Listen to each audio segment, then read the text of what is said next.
Well, hey everyone, my name's Thomas. I am an organizer at Food and Water Watch and Food and Water Action. I'm actually based in Seattle. Um, and I think Zoe reached out to my colleagues in California who just weren't able to make this time. But I have been um, doing just some kind of coordination and more organizing around data centers really just the last month or so. And I'm also on the West Coast, and so was happy to chat a little bit more. Can I get some indication? Maybe people can raise their hand physically or virtually. Maybe raise your hand if you feel like you don't have like a great grasp of what data centers are or why we should be concerned about them, how it relates to climate, how it relates to other issues. Raise your hand if you have questions still related to that. Okay. A few folks. Okay, great. Um, this will be a proper mini training. I just have some slides that I'll go through fairly quickly, but hopefully it is a helpful thing to get you started, and I can share some more resources. And then we have a little action and a toolkit that so I thought you might be able to do together or just to share and do afterwards. Which I can share pretty easy to do from wherever you're at. So I will start sharing here. Is that the right screen? I'm gonna redo this just so my tabs aren't distracting. Okay, there we go. Okay. Um, What are data centers? Data centers are basically giant warehouses for computer servers, network equipment, things related to um, the processing and storage and distribution of large amounts of data. Um, these centers, they already exist in lots of places, or there are lots of them. They're really the like physical um, like the physical components of like what underpins the internet. All of the data for websites and movies and everything that's on the internet does have to live somewhere. And so these data centers and data warehouses exist in lots of places. Um, the thing that is new is the size and scale of them, and that mostly has to do with AI. As people might know, AI takes a huge amount of computing power to operate, and there are more and more and more like applications and ways that corporations are trying to use AI and build AI tools to do. And so there's just huge demand for the, again, kind of the physical infrastructure that data centers provide for all of this stuff. Um, the big thing you've probably heard about is the energy usage.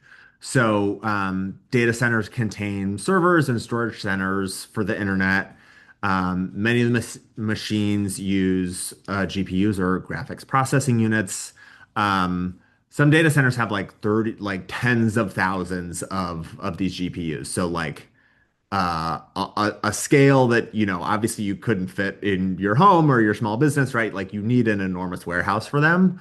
And these, especially the AI generated video and images and all kinds of stuff that we really, I at least cannot even really wrap my head around, just requires like a huge amount of computing power. Um, and so they use a ton of electricity to run those. So again, really like a scale we couldn't even really comprehend, like running the laptop that you're doing the Zoom on, but 7 million of them, all day. And this is like a single data. These are statistics for like a single data center. Um, so just a few quick stats on the screen, like 7 million laptops running for 8 hours a day. There's thousands of computers and GPUs and other things. A pretty big physical footprint. Many of the data center complexes are measured actually in acres rather than just square feet. Um, and they use as much electricity as, again, like tens of thousands of household. Um, and sometimes, depending on the size, up to like 1 or 2 million households. So it's just really like I was just on a call with folks in Pennsylvania, and there was a proposal for a data center there that would have used more electricity than the entire township that the data center was going to be built in. So like overnight, like doubling, more than doubling the amount of electricity needed. Um, so there's a lot of concerns about the quantity of electricity, the projections for, new electricity demand just over the next few years is like almost all of that is coming from um, potentially new data centers. And yeah, represents like big chunks of like the entire national electrical grid. Um, So just some more stats to kind of put it in perspective. This is like doubling the amount of demand for a place like California. The other thing, and this is something that a lot of our members and supporters are worried about, is water. So if y'all I feel like this is less of an issue now, but it used to be if you had a laptop and it was running for a long time, there'd be like a fan that kicked in, and your laptop would get like hot and kind of loud. I think that's only less of an issue because the batteries are a little more advanced now, but it's always an issue. The computers get hot the longer and the kind of more processing work they have to do. And so these data centers produce a huge amount of heat. And so most of them pull in lots and lots of water to help cool the system. So they run water through some kind of piping system or the floor or the walls or whatever to like trap heat, and then they pipe that water out at the data center. And some of that is kind of like cyclical, like they have a way to kind of put water back into distribution. Some of it's not. Some of it is set up in a not not really responsible way. But it's still pulling, again, it's like pulling millions of gallons of water, often from like municipal water systems that just do not have like the physical infrastructure or the demand or the capacity to handle all of this. And certainly if you're in an area that is prone to drought, or you're like on a river and people depend on the river, or people or the river is used for agriculture, like we're just putting a huge strain on a number of different resources in order to support these data centers. Um, Someone said this to me, and I kind of stuck with it. And this is a sort of a crude illustration of this, but that data centers are like the physical manifestation of all the things that you might be anxious about. Um, so it's like, um, electricity use and water use. I didn't even mention, I mean, hopefully it's clear, but when you're like using a bunch more electricity, whatever is producing electricity in your state, which unfortunately for most of the country is still fossil fuels, like the pollution from that is going to increase. And a lot of data centers now are being proposed to actually have like a gas-fired power plant built on site. So we're building new power plants not to provide electricity or energy for, residents or customers, but like just to power this big data center. Some of them are run off of like just dozens of enormous diesel generators. So it's like imagine just running like a bunch of diesel trucks like all day, like maybe across the street or down the road from an elementary school, which is a proposal I was, I was just learning about earlier this week. So there's the pollution aspect, there's land and water use, there's local decision making. Like a lot of these things are getting really rammed through, really at the hyper local level, like the township, the city, county level. Um, uh, these are being pushed by like big tech billionaires, like really the face of the oligarchy. Like it is Amazon, Microsoft, Meta, Oracle, like the big bad like billionaire guys that are going along with Trump. That's who's behind all of these things. Um, AI is increasingly being used in, immigration enforcement and like other law enforcement, that is obviously impinging on on privacy and civil rights. And then ultimately, the point of AI for a lot of people, a lot of companies, is to increase productivity, which is really code for cutting jobs, like cutting out labor as an expense in your, profit-making machine. And so the argument that like the construction of the data centers is good because it's going to create jobs, like that might be true in the short term, but the ultimate project of AI is to like replace human labor. And so, and all of the things that come along with that. So data centers are really, again, it's the physical like infrastructure and manifestation of, and it's at the center of all of these things. And I should say, none of this is inevitable. Like, there's a sense that like AI is inevitable and all of this, all of these changes are inevitable. That is totally not true. The data centers are getting pushed in a lot of different places, and if you Googled like data center opposition or data center moratorium or proposal or whatever, you would find dozens and dozens of news stories of people in mostly like small towns or like mid-sized towns that are like not falling for it and are organizing themselves to oppose these data centers, like figuring out the ways, the right like levers and mechanisms to protect themselves and their communities. I was talking to somebody in Kansas the other day, and she was like, "We really want Food and Water Watch's advice on what to do." And I said, "Well, tell me what you're doing." And she's like, "Well, we're talking to our neighbors. We made a flyer. We're talking to local news. We're going to the town hall meetings." I was like, "That's all you gotta do. Like we will help, but like that's what you got to do." So people are doing this organically all over the place, and that is how we'll be able to win. Um, Food and Water Watch organized a letter and hopefully soon like a proper coalition to push for a moratorium on data centers. Um, there might be federal legislation to do that soon, but in the meantime, there's state legislation, and I think like 13 or 14 different states that would like institute a pause on the approval and construction of new data centers. And that's on top of all of the local opposition that's already happening. So I share all that because there's like an onslaught of proposals and there's so much money being poured into it. And really like good old-fashioned people power is doing amazing things to protect communities and they're just people's neighbors and their water and their air and like the kind of character of their communities, and pushing back against incredibly wealthy and powerful corporations.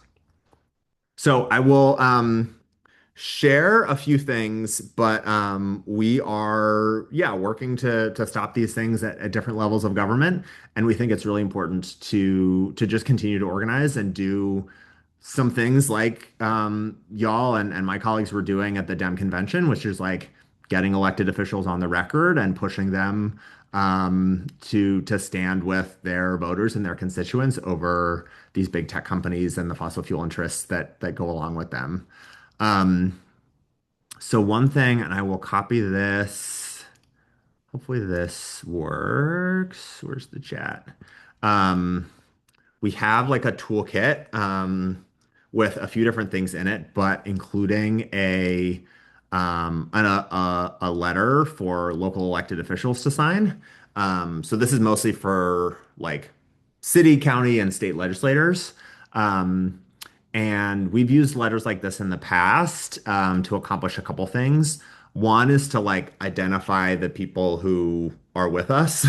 So identify the people within a state legislature, within cities and counties, and also demonstrate support like nationally and then, ultimately to members of Congress. I think in the short term, there's also just value in like lots of elected officials getting asked to like be on the record about this issue. And so it's a pretty easy thing to do. And we have like some some template language and some tips for doing that are in that toolkit.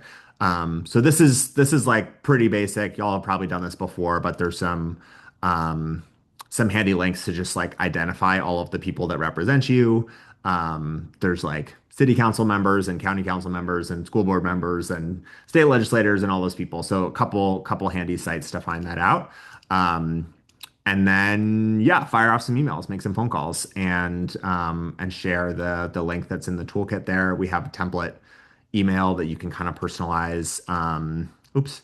Um, and ask folks to sign the letter. We just started this, so there's I don't know a couple dozen folks that have signed it so far, but we're working with volunteers and other groups to spread this around and hopefully generate a lot of support and just demonstrate that the like onslaught from AI and data centers in the fossil fuel industry is not inevitable, and we can fight back against this stuff. So let me take a deep breath. That I just threw a lot at you. Um, but hopefully that was helpful and a useful thing and an easy way for y'all to take action.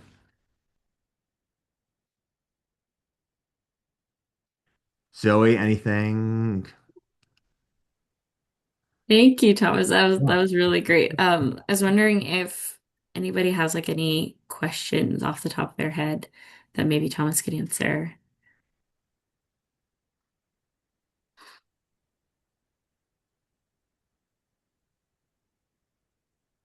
Yeah, Monica. Thank you, Thomas. I have a question on what kind of language that these small groups are using that have been effective to push back against having data centers in their counties and stuff. Yeah. The saying that all politics is local, I think is always true. The details are mostly localized. Um, Couple kind of big picture things. One is that a lot of this, um, the ability to stop data centers is usually done via zoning. So most cities and counties, although not all, have some kind of zoning code that says like this part of town you can build houses in, and this part of town you can have businesses in, and this part of town you can have like industrial things in, and this part of town is for farms and parks and stuff. Um, and you can build houses in the housing zone, but you can't build factories in the housing zone. That's a very rudimentary explanation, but like most places have some kind of mechanism for that. Um, what the data center and tech industry is trying to do is basically put data centers just wherever they want, regardless of what else is there or what else, whatever the community might want. And so you have proposals then to change. I'll use this example from Kansas to change a rural residential area. So it's like farming and houses to a heavy industrial zone.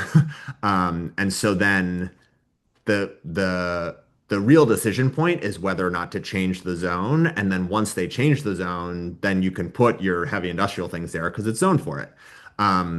So zoning, not everywhere, but in most places, that's really the crux of the issue. Figuring out like what the appropriate zone is and just what the kind of legal or like governmental mechanism is for denying or stopping these projects. Um, that's the main thing. And then it's all the issues that I just ran through. Like, depending on the area, the issue might change. Like, if it's a big agricultural area and it's going to use a bunch of farmland and a bunch of water, then like that's probably the issue that some people are going to care about. If it's going to be powered by fossil fuel generators and it's like down the block from a school, then a bunch of people are probably going to care about that. So it really depends, but like broad strokes, I would say it's like electricity use and how that might impact people's utility bills, the pollution, the water use, the land use, and like the character of the community, right? Like, do you have a nice like rural area that's going to now have like a big industrial facility? Like a lot of people don't, live out in rural areas because they don't want that kind of stuff near them. So those things differ, but a lot of times it comes down to zoning and then whether or not people, can organize and push back and hold the right elected officials accountable. Cool. Thanks. I think Sonia, you have your hand up.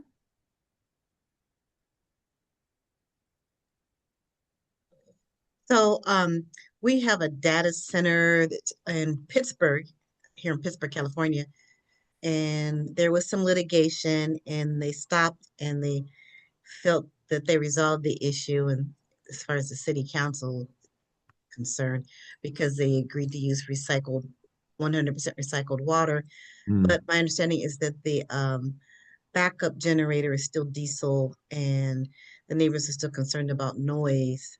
So is it harder once they get started to stop them or reverse it?